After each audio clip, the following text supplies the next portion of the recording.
if I had to put a bet on the future, where we're headed, it's about understanding potential, future performance, and what drives and drains people. I think that's really where I see TA going longer term. We've seen success around using some of that psychometric data to really upskill folks into engineers that would not necessarily have been on a technical path. So business analysts, old school project managers, and those technical analyst folks, finding the ones that are really well suited to engineering thought, and then upskilling them on the actual technology themselves. Don't conduct your analysis in isolation because data is so incredibly powerful. Not defending just the tribe, but defending the organization. Those creative people that you really want to keep empowered, keep excited, keep motivated, keep thinking. A good experience pays dividends down the line. Stereotypes tend to break down in proximity. Welcome to We're Only Human, a podcast about human resources, business, technology, and the workplace. My name is Ben Eubanks, your host, and I'm so glad you're here.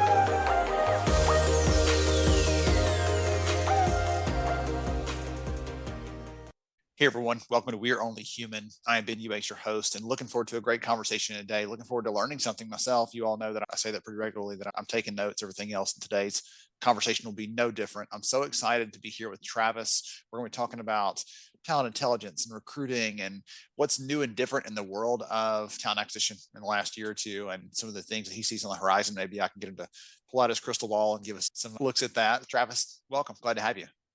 Thanks, Ben. Glad to be here.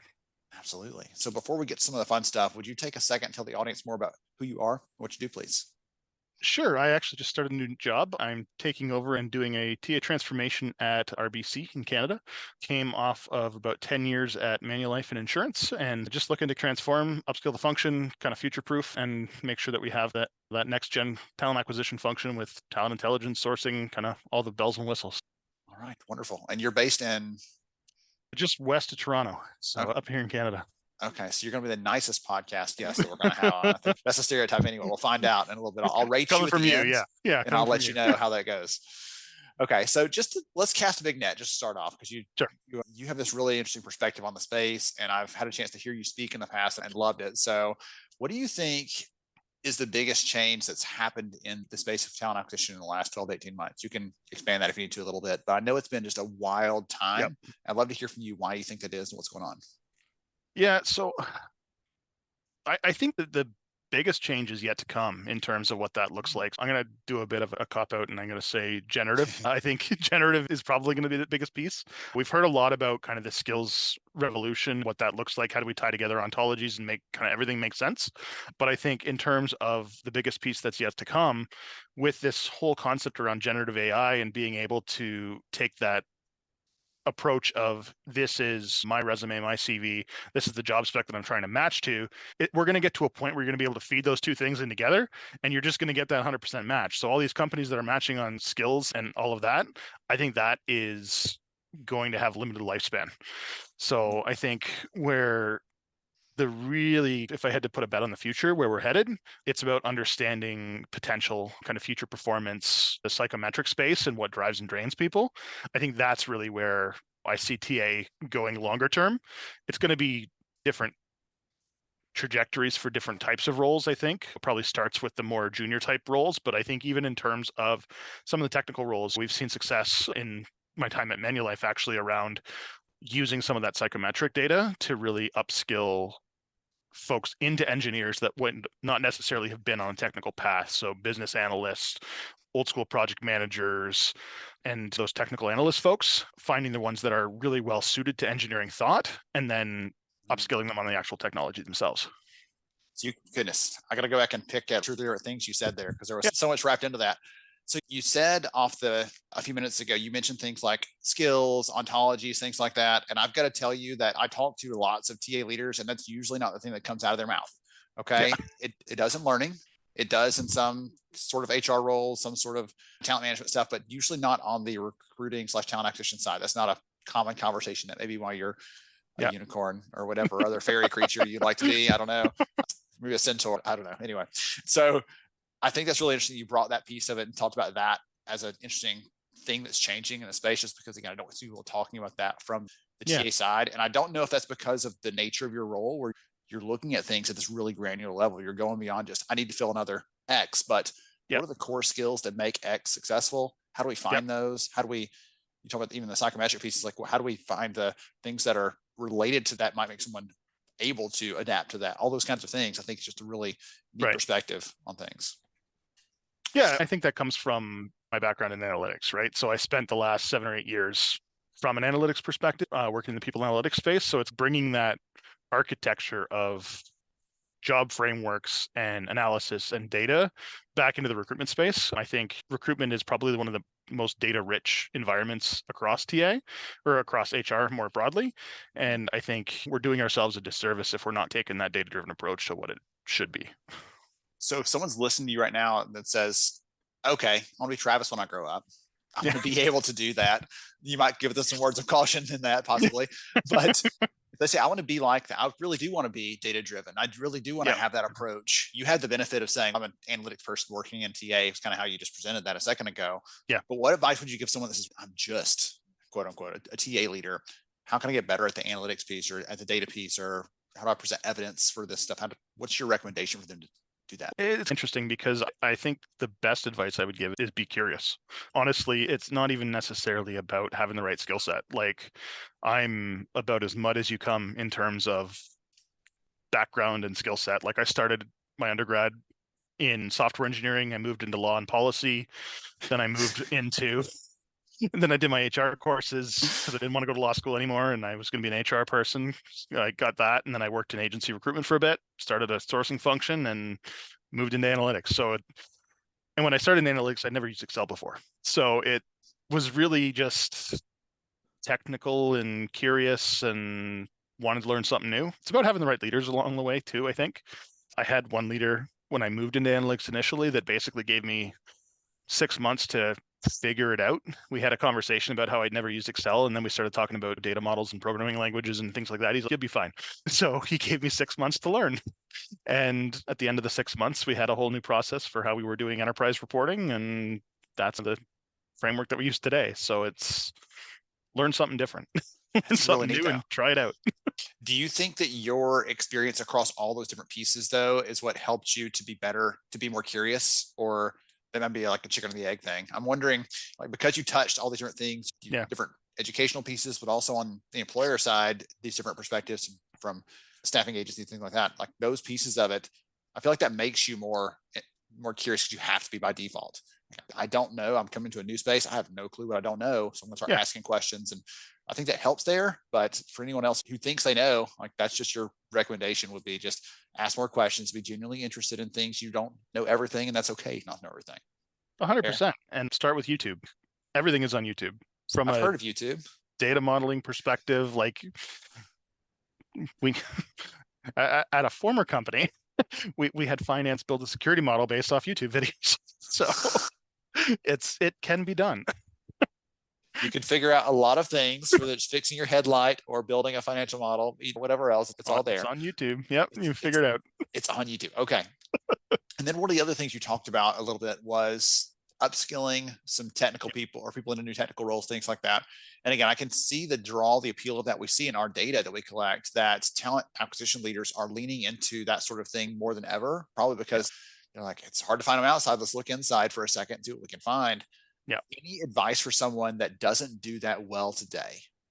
What should they be thinking about? How do you actually get a better insight into your people? You talked about psychometric. There's a lot of directions you could take that. Yeah. And the simplest way most companies start is just, hey, let's take all the job postings we have and make those visible internally. And that's the first step. There's other things that we can do to really advance down that path and be more proactive about it than just, let's just put it in their hands and see what happens. So any thoughts on that? I would even take it probably a step further back than that and say, rather than just create visibility for what you have today, define what you need in the future.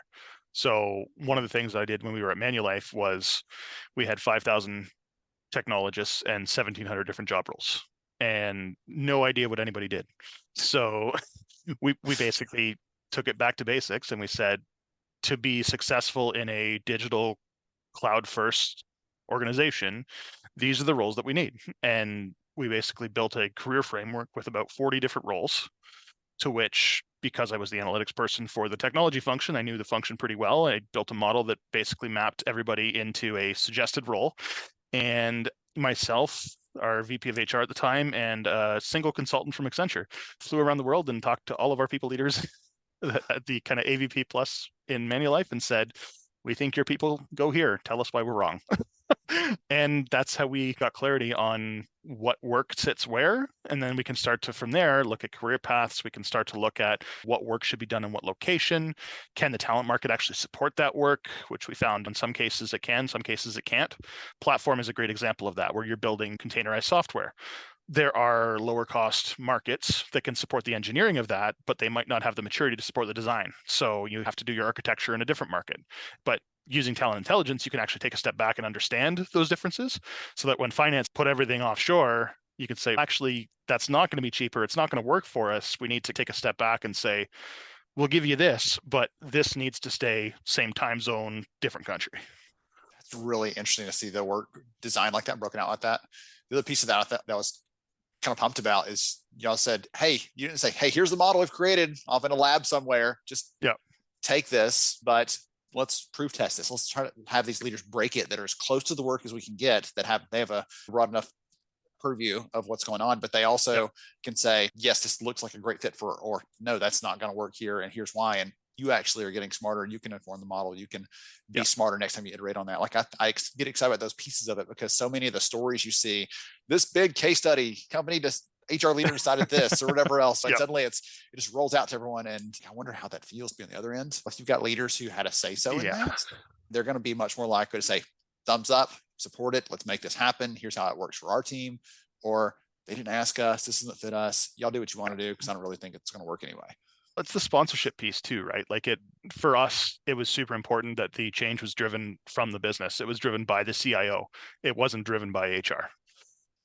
We were there to support, but ultimately it was the CIO saying, I need to understand my organization. So let's get behind that. And we did this segment of the organization, and it was a big lift. Like it was probably a 9 or 10 month project. The three of us flew around the world and basically did a new country every 3 days. Like it was a little bit crazy, but for us to do that for all the organizations probably isn't feasible. That was 5,000 people. When you get up to 35, 40,000, it gets bigger than that. Yes. One of the things that we're looking at now is how do we take a similar approach, and instead of starting with a blank piece of paper, start with something else.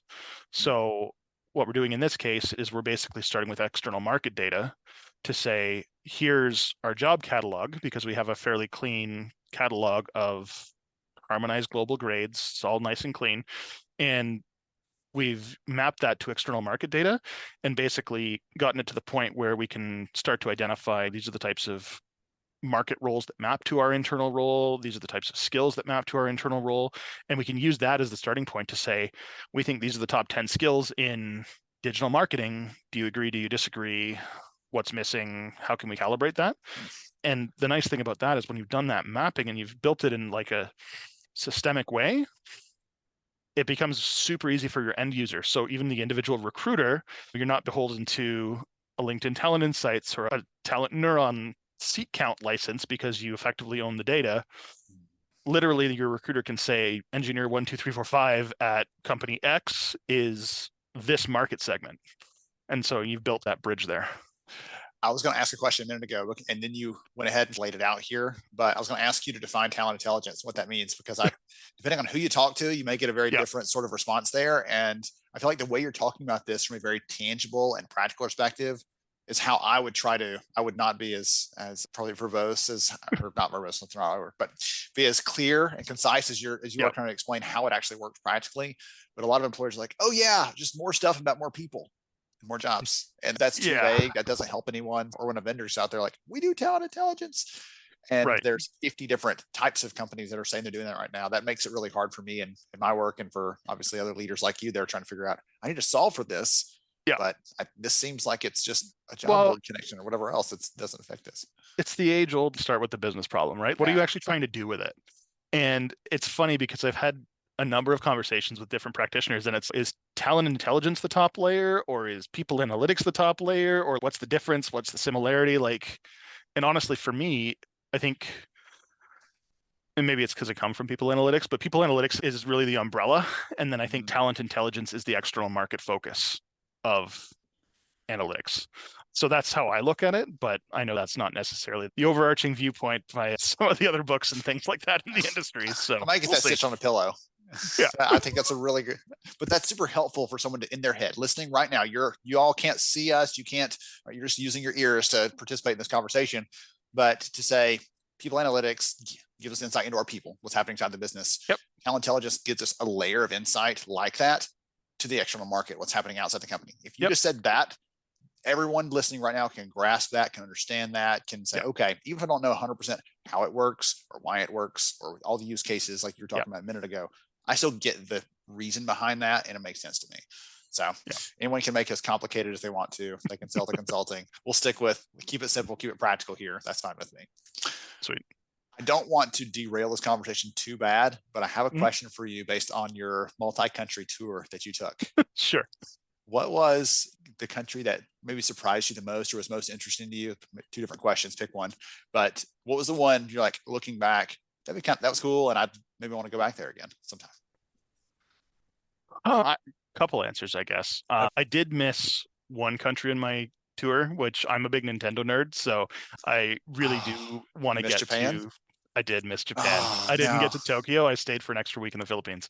But so that was the one that I missed the most that I do want to get back to at some point. I think in terms of the countries that I really appreciated, for me, it was really the Philippines. Like, it was a really interesting dynamic. Like, everyone says Canadians are friendly and accommodating, but I think Filipino people are to the nth degree. Like, oh, really? Okay. The folks that I met there were just so happy, so willing to accommodate, took you on the tour, gave up their evenings, gave up their weekends. They're proud of their country, which is really quite cool to see. And it's super, super great people to work with. That's so fun. That's really exciting to hear. Oh, they're trying to upstage you with your niceness. I think. Like, wait a minute, this guy's from Canada. How can we take this up a notch? Hold on a second. That's really cool though. I've never been to Philippines. Actually, this morning was riding take my kids to school in the car, and my older kids have to do a bucket list activity for civics class. And one of them put that they want to go to Japan. I'm like, okay, maybe I can make that one happen at some point. Let's figure it out. I'll call Travis. We'll get all the band together. Okay. That was fun though. That was really interesting. Okay. I appreciate the perspective on that. I'm always just curious from someone who's been around a little bit. Okay. So we talked through some really interesting, some really relevant things. I would love for you to take a minute and give a piece of advice to our friends listening in from HR, from TA, the different perspectives there. And it could be anything, honestly. You talked about being curious earlier. I think that's a really great piece of advice that any one of us, regardless of our role, can probably take into account, can use that starting today, not just, in 5 years, no, today you can start that. Anything else? Like, this has really worked for me. This is something that I think is every one of us should be doing more often than we already do. I'd love to open the floor for you there. Yeah, I think the biggest thing for me around that one is probably keeping it simple. So from a ROI business casing perspective, be really clear with the benefits you're going to get and be transparent. If you're a lot of HR ROI is round dollar cost. It's not concrete dollar saved. It's productivity, it's efficiency, it's experience based. And so I think one of the things you have to be really transparent about is you have to be upfront if it's not going to be green dollars saved, because when you're talking to the CFO, he's going to expect, or he or she is going to expect, that you're going to see this downward trend in your budget based on what you've done. And I think you have to be really transparent with that may or may not be the case, because even when we're implementing things like an assessment solution, we actually just went live with Plum.io beginning of May at Manulife. And one of the things that we had looked at from a cost savings perspective was around attrition reduction. And for us, we actually took a very conservative number in terms of 1% attrition reduction for us at Manulife was $1.6 million. And that is a really easy number for somebody to get their head around and to say, that makes sense. I might not see that in the budget because there's nothing to objectively evaluate that against, but I'm willing to take a gamble on that in terms of what that looks like. And 1% reduction in first year attrition is not unheard of. Like, that is an easy selling feature. So it's quantifying things in a way that people can wrap their head around and start to appreciate the gains that you're going to get, even if they're not objectively against the budget tracked. I like that though. Hearing the person who for the last 20 minutes has told everybody analytics, data, numbers, evidence, use all these things. My advice is keep it simple. Yeah. Come back to those things though, but I think that's a tremendous way of looking at this. And you've done it a couple times in this conversation. I'm always the one that says, let's get out of the clouds and get back to the business case. Let's look at the reason. Let's look at the real, like what problems it's solving, because I don't care what that button does. If it doesn't solve this problem, don't tell me about the button. I want to focus on the problem. And I've spent a lot of time doing those things because I started out, even though I'm a research nerd now, I started out as an HR and recruiting leader. And so I had to do some of those things, had to you can do your future of work stuff all day long, but I've got a few today problems that I'm going to solve. And it doesn't help me to figure out what this trend for the 20 years in the future. It's directionally correct too. That's, I think, the most important thing that we have to remember about analytics is you can spend 6 months doing an analysis and putting something forward, but ultimately, if you can get 90% of the way there and you're directionally accurate in 2 days, do it in 2 days. It's not worth 6 months. Goodness, I love that. I'm going to give a plug here really quickly. Episode 143, we had Zach Frank on, who's at the time, he was the head of people analytics and AI for Aramark. Now he's at Freeman. But one of the big takeaways for that session, for anybody listening, that's, I want to know more about the data analytics stuff like Travis has talked about. The thing that he said is his challenge to people like you and people who are data leaders at their companies is stop just bringing me data, bring me recommendations based on the data. It's your job not to just say, here's all the stuff, we collected it all, I'm going to dust my hands off and go have a Mai Tai. No, I need you to tell me, based on all these things, here's my 3 recommendations and here's the evidence to back those up. You can go as deep as you need to, but don't just bring me stuff because you're there for your expertise, for your credibility, for the ability to translate that into here's what we should do next, or hey, stop doing this. It's money down a black hole. Let's figure out the next best action to take with that because this is not working. All those kinds of things I think are great perspectives there. Excellent. Wonderful. All right. So if someone wants to connect with you, someone wants to learn more about the work you're doing, just follow your journey, is LinkedIn the best way to do that? Yeah, I think LinkedIn is probably the most efficient way. Having just changed companies and everything else, it's always nice to stay in touch on that kind of medium. Okay, perfect. I'll make sure and get your LinkedIn profile into the show notes for the episode. Travis, I had a blast with this. Thank you so much. So glad I got to meet you in person a few weeks ago. This has been something I've looked forward to for a long time, and I appreciate you spending some time with us. Awesome. Thanks a lot, Ben. It was fun. Absolutely. To everybody else out there, hope you enjoyed today's conversation. Got some good notes and takeaways, and we'll catch you again next time on We Are Only Human. Thank you so much for joining me on the show today. I'm honored to have you as a listener. If you enjoyed this episode, please take 10 seconds to rate it at iTunes, Stitcher, or wherever you listen to your podcast. Also, if you know a friend that could benefit from today's conversation, please pass it their way. After all, a rising tide lifts all ships. To see show notes, sponsor information, and our full show archives, visit onlyhumanshow.com.